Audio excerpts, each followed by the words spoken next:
Assalamualaikum warahmatullahi wabarakatuh. Pada kesempatan kali ini, saya ingin menyampaikan jawaban UTS untuk mata kuliah Perilaku Organisasi dan Pengambilan Keputusan. Perkenalkan, nama saya Satria Pujakusuma, mahasiswa Pascasarjana Magister Manajemen dari Perbanas Institute.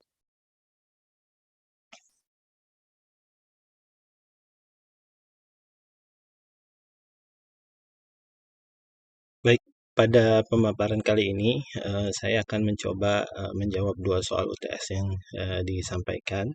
Soal pertama itu perihal open system dan lingkungan organisasi, dan soal kedua itu perihal positif psikologi dan learning organization.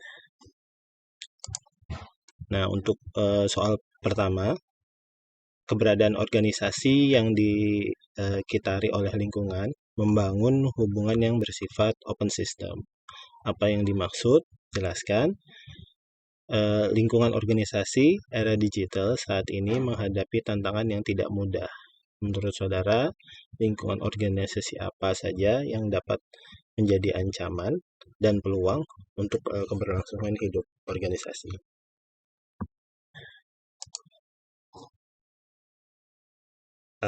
Saya akan coba menjawab soal pertama mengenai open system. Pengertian open system.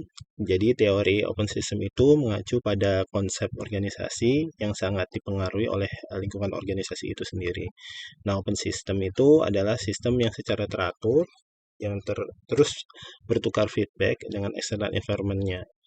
Open system model terdiri dari input, transformation atau proses, output, assessment, dan evaluation. Nah, open system yang baik akan terus bertukar feedback dalam lingkungannya, terus melakukan analisa terhadap feedback yang diberikan, melakukan adjustment untuk dapat mencari target yang diinginkan, dan mengirimkan informasi yang diperlukan kembali ke lingkungannya.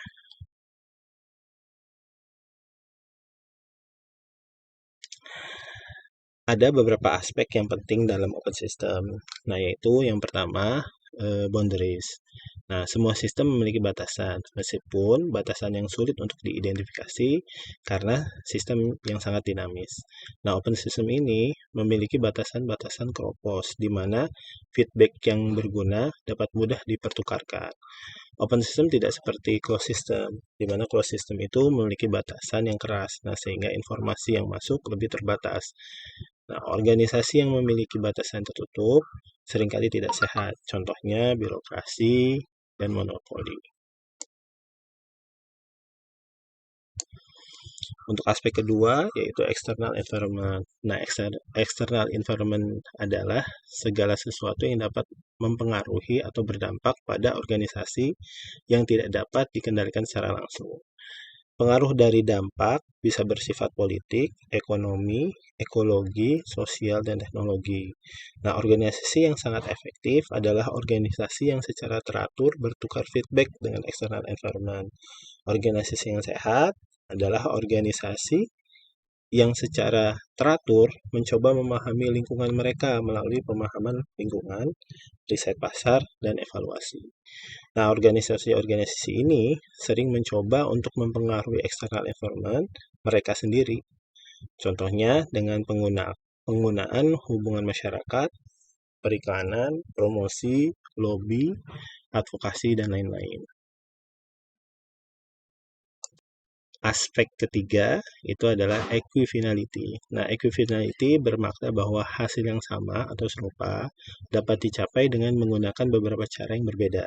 Misalnya, manajemen dapat mencapai hasil yang sama dengan menggunakan input yang berbeda, atau dengan menggunakan proses yang berbeda dengan input yang sama. Equifinality menunjukkan bahwa tidak ada satu cara yang benar untuk bisa mencapai hasil yang penting dalam sebuah organisasi. Nah, sebaliknya, closed system hanya memiliki satu cara yang benar untuk melakukan sesuatu. Fokusnya adalah doing thing right rather than doing the right thing.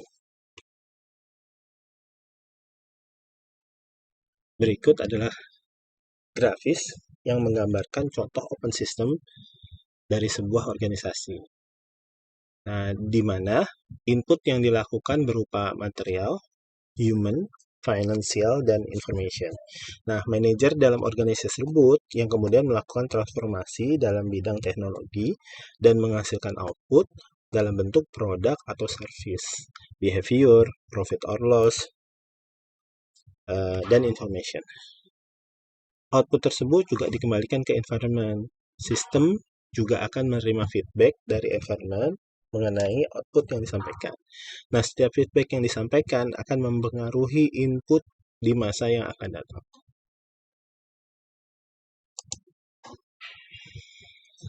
Nah, saya coba menjawab pertanyaan soal nomor 1 untuk lingkungan organisasi.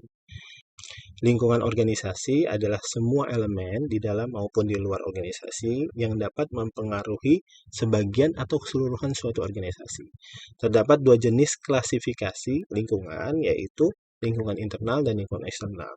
Nah, lingkungan internal yang berpengaruh langsung dalam organisasi meliputi karyawan atau pegawai. Nah, organisasi dalam serta pemimpin manajer. Lingkungan eksternal dibagi menjadi 2, yaitu yang berpengaruh langsung dan tidak berpengaruh langsung. Sebuah perusahaan atau organisasi bisnis yang beroperasi di sebuah lingkungan tidak dapat menafikan bahwa selain kegiatan bisnis yang dikelolanya, organisasi bisnis tersebut juga terlibat dengan lingkungan di seputar lokasi bisnis. Oleh karena itu, sebuah organisasi bisnis perlu memahami lingkungan apa saja yang terkait secara langsung maupun tidak langsung dengan kegiatan bisnis. Itu menurut Amin 2008. Nah, faktor lingkungan yang mempengaruhi lingkungan organisasi. Lingkungan selalu mempengaruhi organisasi dalam melakukan aktivitas, baik secara langsung maupun secara tidak langsung. Kelangsungan hidup organisasi sangat dipengaruhi oleh kemampuan organisasi dalam mengelola pengaruh lingkungan. Lingkungan dalam organisasi terbagi atas 2 macam, yaitu lingkungan eksternal dan lingkungan internal.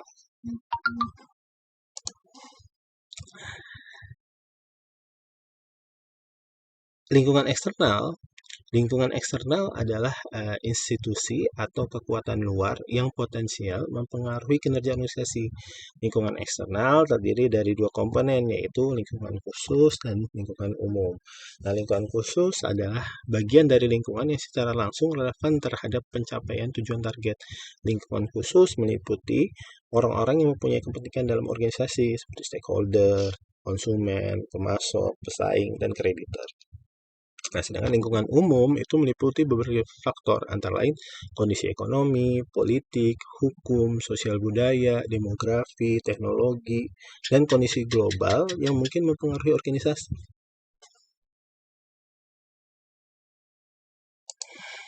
Nah, yang kedua adalah lingkungan internal. Menurut Purwanti dan Fatah 2011, lingkungan internal adalah tempat manajer bekerja yang mencakup budaya perusahaan, teknologi produksi, struktur organisasi, dan fasilitas fisik. Menurut Margareta 2012, lingkungan internal perusahaan merupakan kekuatan-kekuatan yang ada dalam organisasi itu sendiri dan memiliki sifat yang dapat dikontrol oleh manajer. Lingkungan internal meliputi pekerja, karyawan, dewan komisaris, dan pemegang saham. Lingkungan organisasi yang menjadi ancaman dan peluang untuk keberlangsungan organisasi.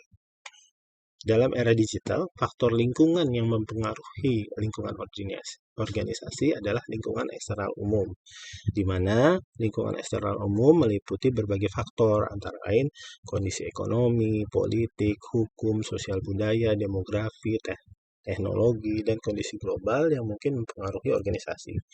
Nah, teknologi itu sendiri merupakan salah satu faktor lingkungan umum yang paling dramatis atau yang paling cepat mengalami perubahan. Teknologi pun menjadi salah satu faktor yang mempengaruhi keputusan manajer, terutama dalam pengembangan produk. Di era digital ini menjadi titik awal bagi perusahaan membangun kembali bisnis mereka sesuai dengan kemajuan teknologi. Bagi perusahaan yang dapat melakukan perubahan sesuai dengan kemajuan teknologi saat ini, akan merasakan manfaatnya, antara lain peningkatan kepuasan pelanggan, mengetahui perubahan konsumen dengan cepat, dan penghematan waktu dan anggaran. Sekarang saya coba menjawab soal nomor 2. Bagaimana saudara mendeskripsikan konsep positif psikologi memainkan peran dalam perspektif perilaku organisasi? Jelaskan seluas-luasnya opini saudara tentang hubungan kekuasaan, politik, dan pemberdayaan anggota organisasi terkait dinamika konsep learning organization yang saudara pelajari. Nah, yang pertama saya coba menjawab soal nomor 2, bagian positif psikologi. Nah, pengertian dari positif psikologi. Psikologi positif adalah ilmu psikologi yang membahas tentang hal-hal positif yang ada pada manusia. Jika ilmu psikologi abad 20-an itu membahas tentang berbagai penyakit mental dengan tujuan untuk menyembuhkan penyakit mental tersebut, maka psikologi positif ini ingin menampilkan hal-hal yang indah dalam diri manusia dengan tujuan untuk meningkatkan kebahagiaan dalam diri manusia. Nah, psikologi positif terpijak pada 3 pilar utama, yaitu emosional positif dan karakter positif. Nah, yang pertama itu adalah emosi positif. Nah, emosi positif adalah pencapaian khusus dari psikolog positif. Seorang yang mencapai kebahagiaan adalah seseorang yang telah mengalami emosi positif tersebut. Namun, orang yang bahagia tidak harus mengalami semua atau sebagian besar emosi positif. Emosi positif dibagi menjadi 3. Emosi yang ditujukan pada masa lalu, emosi yang ditujukan pada masa depan, dan emosi yang ditujukan pada masa sekarang. Yang kedua itu adalah karakter positif. Kebajikan dalam kekuatan merupakan unsur utama pembentuk pilar kedua psikologi positif ini. Kebajikan adalah nilai-nilai universal yang diakui oleh sebagian besar agama dan tradisi-tradisi filsafat di seluruh dunia. Nilai-nilai universal tersebut terdiri dari kearifan, pengetahuan, keberanian, cinta, kemanusiaan, keadilan, kesederhanaan, serta spiritual dan transendensi. Yang ketiga adalah intuisi positif. Nah, intuisi positif adalah struktur yang lebih besar dari individu yang mendukung karakter positif dan pada akhirnya menghasilkan emosi positif. Adapun contoh dari lembaga positif tersebut yaitu ikatan keluarga dan masyarakat yang teguh, demokratif, kebebasan pers, pendidikan, dan jaringan pengamanan ekonomi. Pengertian perilaku organisasi. Perilaku organisasi adalah suatu bidang studi terapan yang mempelajari tingkah laku manusia atau perilaku manusia dalam suatu organisasi, baik manusia dalam kapasitasnya sebagai individu maupun manusia sebagai kelompok, serta hubungan antara manusia dan variabel yang relevan dengan organisasi dalam rangka meningkatkan efektivitas organisasi. Sebagai suatu bidang studi, perilaku organisasi mempelajari determinan dalam organisasi, yaitu individual atau perorangan, kelompok, dan struktur. Perilaku organisasi secara langsung berhubungan dengan pengertian, ramalan, dan pengendalian terhadap tingkah laku orang-orang dalam suatu organisasi, dan bagaimana perilaku orang-orang tersebut mempengaruhi usaha-usaha pencapaian tujuan organisasi. Tujuan mempelajari perilaku organisasi antara lain yang pertama adalah memahami perilaku yang terjadi dalam organisasi. Yang kedua itu meramalkan kejadian-kejadian yang terjadi dalam organisasi. Dan yang ketiga itu adalah mengendalikan perilaku. Maka positif psikologi dalam perspektif perilaku organisasi. Salah satu tujuan dari perilaku organisasi adalah mengendalikan perilaku. Dan bagaimana perilaku dapat dikendalikan dengan cara memahami konsep positif psikologi.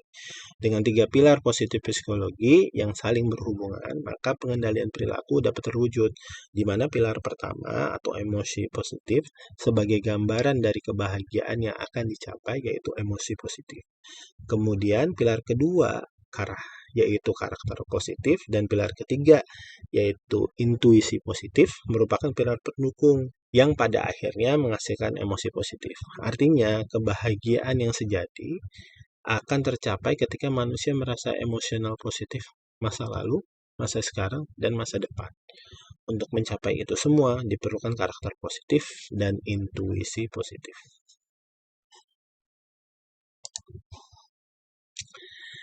Nah, selanjutnya saya akan coba menjawab mengenai soal kedua, bagian learning organization.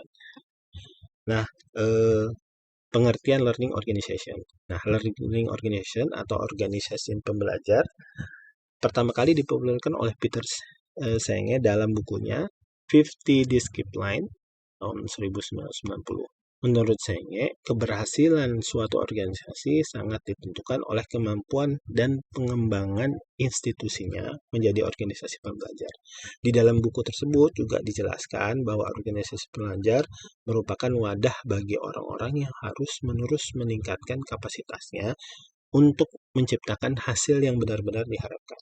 Idealnya, di dalam organisasi pembelajar, setiap individu mampu mengembangkan berbagai pemikiran baru, bebas menyampaikan aspirasi, dan bagaimana masing-masing individual terus dapat belajar bersama.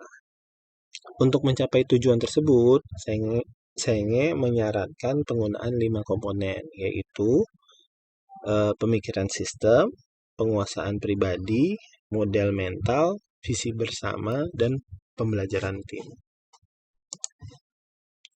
Nah, ruang lingkup organisasi.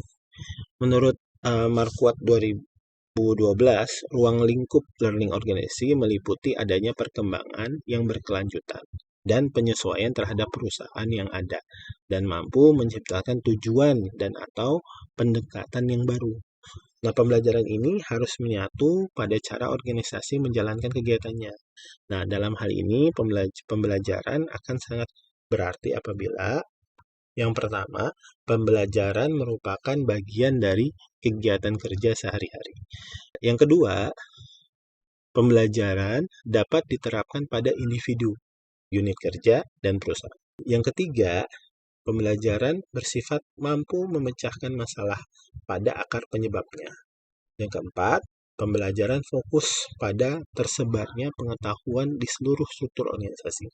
Yang kelima, pembelajaran digerakkan oleh kesempatan untuk mendapatkan perubahan yang signifikan dan mengerjakan dengan lebih baik. Faktor-faktor penghambat dan pendukung learning organization pegawai. Menurut Lukman Cahyadi 2021, dalam hasil penelitiannya terdapat 2 faktor yang mempengaruhi perkembangan pegawai, yaitu faktor penghambat dan faktor pendukung. Nah, untuk faktor penghambat itu terdapat 3 poin. Yang pertama, kurangnya minat dari para pegawai dengan berbagai alasan. Salah satunya adalah usia yang sudah kurang produktif.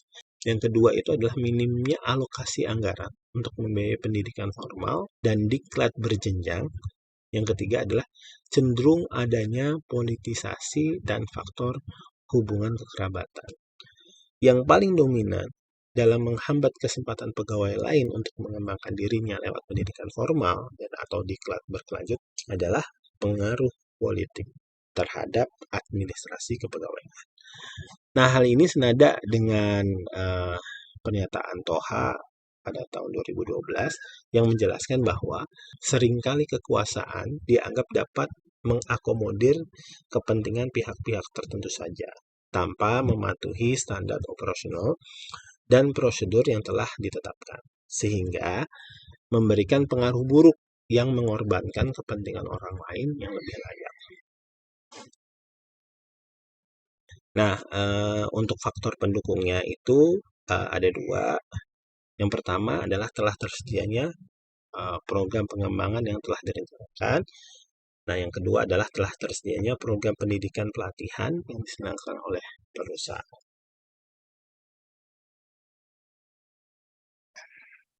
Demikian jawaban saya atas soal UTS yang disampaikan.